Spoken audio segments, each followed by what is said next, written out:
Welcome to Cover Book Beat. I'm your host, Roger Nichols. Our guest today is journalist, writer, and author Max Friedman, who has spent his working life discovering and then writing hundreds of stories about other people, seeking to communicate what was most precious and compelling about their lives. Ultimately, after a lifetime avoiding the subject, he turned to the powerful story of his own family. Result is his book, Painful Joy, a Holocaust survivor memoir. It tells the story of his parents, Max and Frida Friedman, who grew up in poverty in Poland, married to other people and who both lost their families to the concentration camps. They met in Sweden at a resettlement camp and married. Max and his sister Rachel were born in Sweden, and the family emigrated to the U.S. in 1952, but they couldn't leave behind the horrific experiences which haunted them in different ways. Sam spoke about the war just once. Frida spoke constantly about the camp, sometimes as bedtime tales. About 5 years ago, when Max was prompted to find out more, he discovered that the little that his parents had told him were mostly reimagined fragments of complicated realities. In Painful Joy, he shares with readers what really happened to them and their attempts to deal with joy touched by death. He said it is the hardest story he's ever had to write, and we're very pleased to welcome Max Friedman. Hi. Thank you for having me. What an extraordinary and compelling memoir this is. And I would like if you could just start reading just a little bit from the beginning of the book, because it grabs people from the start. Sure. I'll read a paragraph or two. Okay. He was a stranger in a strange land, but that had been his life for some time. Because of what had happened to him and to those he loved, nothing would ever be the same again. He knew that. It was late at night on February 2nd, 1946, and my father, Schlammer Friedman, 34 years old, had just finished washing the dishes at the only job a Swedish refugee agency could find him. For his efforts, he received 121 kroner a month plus room and board. He was the kind of man who thanked God for any work because he believed every blessing he received came from his God. Most days he remained thankful just to be alive after what he had seen, lost, and endured for the nearly 6 years that had just passed. Sitting in the room he shared with 3 other Polish Jewish refugees from the concentration camps, he started to compose a letter. Just one more paragraph. Absolutely, yes. A few months earlier, though, something that had happened gave him a new measure of comfort and a glimpse of the possibility of a better future. He had met someone. Now he was trying to help her return to the world as he sought to do so himself. Maybe she would become a part of his world as well. That grabs you as a person and brings you right into the heart of the matter. It continues equally as compelling all the way through, I have to say. You describe yourself as a second-generation Holocaust survivor, which seems on the face of it a bit of an oxymoron, but it is something that we as outsiders have never considered, but it is absolutely and all too real. Yeah. When I first heard the term, I said, well, not really. But then basically it has 2 meanings. One meaning is that we survived, my sister and I, both second-generation Holocaust survivors, survived my parents' survival. And that in itself was an experience. And the second is it makes us have a responsibility, and that responsibility is to tell their story so that they're gone, but their story remains for others to understand, appreciate, and at the end of the day, tells us what hate can do. Yes, absolutely. You write how difficult it was for you and your sister Rachel as children, with your father mostly silent, your mother hovering over you, fearful of just about everything and everyone, performing superstitious rituals to protect you, and constantly fighting with your father. You say you only knew them as damaged people and assumed they never really cared for each other, but that changed when you found that letter you just referenced. Right. The letter was probably the best surprise that I had. I had lots of other surprises along the way. It took 5 years to write this book and research it. But the surprise was that they loved each other, at least at the beginning. And I think at the end. It was a love letter that my father had written about the fact that he met this woman that I just referenced, my mother, in Sweden. They were recuperating. They had been liberated from Bergen-Belsen, one of the most horrific of the concentration camps. They didn't know each other, but they had lost their first families. And this letter described the fact that my father had met somebody else who had survived, who had lost everybody and everything, and they had fallen in love in 2 days. And he wanted to see how can he help her and help a refugee agency help them come to America and start a life again. And they got married a few months later, and my sister was born a while after that. I was born later, and then we came to the United States in 1952. You described yourself and your sister Rachel as child parents, which again is a bit of an oxymoron, but again happens all too often. Yeah.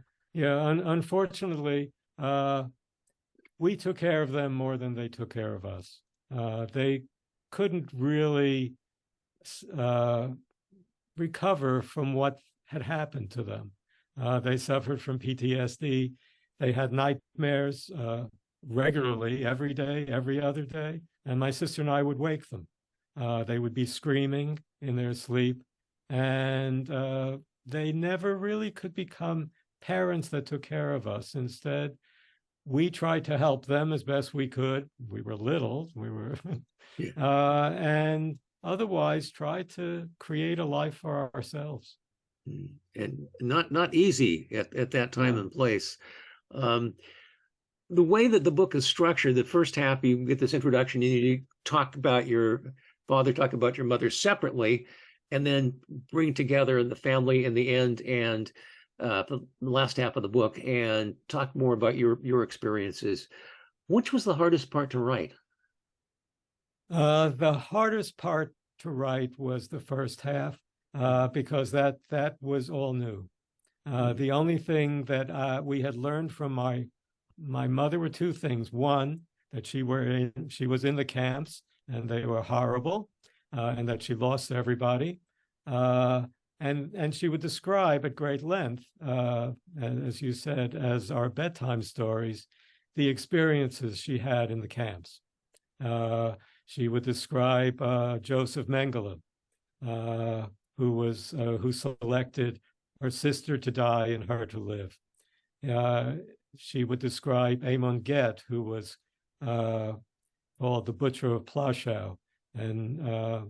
And it was only when I had seen Schindler's List, reluctantly, did I get to understand that a lot of what she said in that regard was actually quite true. What was not true was other things that she said to us. She told us about a fantastical life that she had running a dance studio with her first husband. None of that was true. She took in laundry instead so that they would have enough money to buy some food. Her first husband made luggage, the luggage that the Jews would take to the camps and leave outside the showers, which were the gas chambers. Yeah. One suitcase per person, and not knowing what's going to happen. Right. It would be a horrible situation. And Let's talk a little bit about how it's affected you, because that's the second half of the book. Yeah, I think the way it affected me is best by just describing a little thing that happened to me at work. I was a writer. At that time, I was running a communications group at Bristol Myers. Before then, I had worked for Channel 13 and worked for Bill Moyer's Journal. And we went to a retreat to discuss the big work problem that we had. And we were going to talk amongst ourselves and have a psychiatrist actually tell us what he thought we should do. And we had a separate session just with the psychiatrist. In that session, I talked about my work problem, which was essentially my boss, who was a bully. And I worked with him for 10 years as a bully. And he asked me about my past. And I told him, as I would always do, I had parents, they were survivors of the camps. It was a difficult life growing up. And he gave me a look and he said, you know what? I think you're just mimicking your parents. You're acting as a survivor. You should quit your job, get away from this bully. They could not escape the camps. You can escape your camp. And unfortunately, I didn't. I didn't. I left. Fortunately, he left shortly thereafter. So, wow, that was that's how it affected me. It made us afraid of change, afraid of almost everything. Yeah. You talked some about how your sister had problems with things like couldn't stand to own a dog or yeah, things like all that. of that. Yeah, all of that. No dogs, because my mother would talk about the dogs that they set on prisoners during the selection, who would rip children and old people apart. She wouldn't shower because she would think about what my mother talked about in the gas chambers and the showers that came before. She would faint when she was giving blood, because the little rubber tube that they would wrap around to find your vein made her think of the hangings that my mother would describe, including one of her mother. And so that went on, and that some of that never went away. Mm. So where are you now in your process? Was this whole process, I would imagine, immensely cathartic for you? I think it was cathartic, actually. My sister talks about it being a healing for her because she wiped her memory of her childhood. So my sister just suffered because my mother tried to make my sister somebody who my mother wanted to be. So she became an avatar for my mother. And she wasn't allowed to read. She was supposed to be a social girl. She was supposed to find a good husband and who had made a lot of money and all this other stuff. And this was her mother, and she was affected by that. And so it was tough going, and it took a long time for her to find her own self. And it was until this book that she avoided any of her memories, even though my mother actually lived with her in the last years of her life. But basically, the memories went away. And then with this book, when I sent her the draft of the book, and I told her, if this was too difficult for you, too upsetting for you, I will burn the draft, and that'll be the end of it. Wow, that's commitment. And she read the book, and she said, no, it will start my healing. And that's what she's been doing. That is such a fabulous response. I'm really delighted to hear that. But has it healed you? Yeah, I was fortunate in that my mother spent her time with my sister. Mm. And my father spent her time with me. I mean, it was sort of a typical sort of Jewish family in a sense. You know, the boy was important for the father, to pass on the name and all that. And my father was a really nice guy and very sweet and very kind. And he and my mother both only had sixth grade educations. My father started working when he was 12 to support his family because his father had died. And he was the only son who was still alive. So he just wanted to devote himself to whatever he thought I wanted to do. Anything I wanted was great. Anything I said that was good for my education, which included hanging around with friends in Europe one summer, or leaving for college, when the guy around the corner, as my father told me, he said, he's taking the subway to school. Why do you have to live there? And I said, well, it's good for my education. And I really just was desperate to leave. And so he said, okay. We had very little money. Luckily, I had a full scholarship, so that wasn't the issue. The issue was he wanted me around. And I did actually come every Saturday to go to synagogue with him because he needed that. And I would take the subway just for that and then go back to school and live there. You mentioned how in his later life, he started to have some problems you thought might be associated with the beatings he'd taken in the camps. Yeah, he had, what I learned about him is he was very adaptable. And I think his secret to surviving, or one of his secrets to surviving, was essentially to leave the past behind, which was difficult. The past was his wife and two little girls who had been murdered, and not look ahead to the future at all, and instead try to live in the moment. And I think that's what he did. And because he tried to live in the moment, he would get into trouble in the camps, and he would try to be a little warm, on a cold night. So he would take a cement bag. He worked in a rock quarry, and he would wear it underneath his clothes. And he was found out, and he would be regularly beaten by a guy named Ossi, who was a criminal that had been taken out of a German prison and made the head of his work detail in the concentration camp because he was violent. And my father would be beaten regularly. I found testimony of that around his head.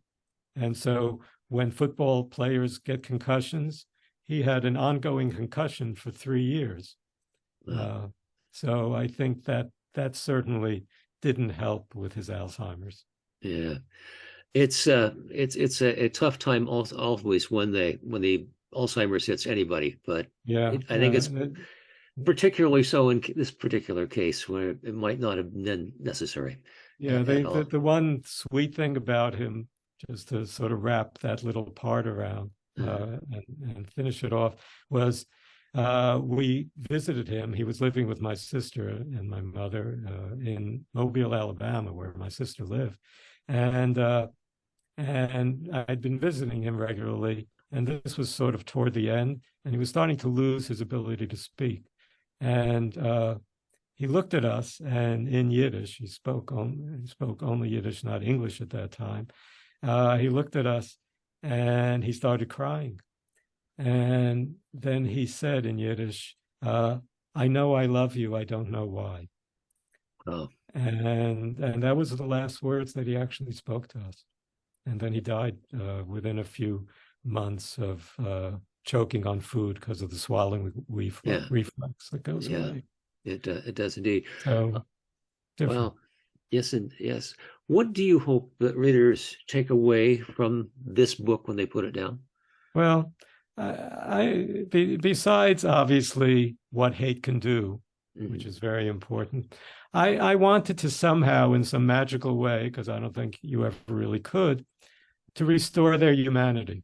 The way the Nazis worked is they dehumanized these people, and they gave them numbers in the camps, no names. They were never called by name, only by number.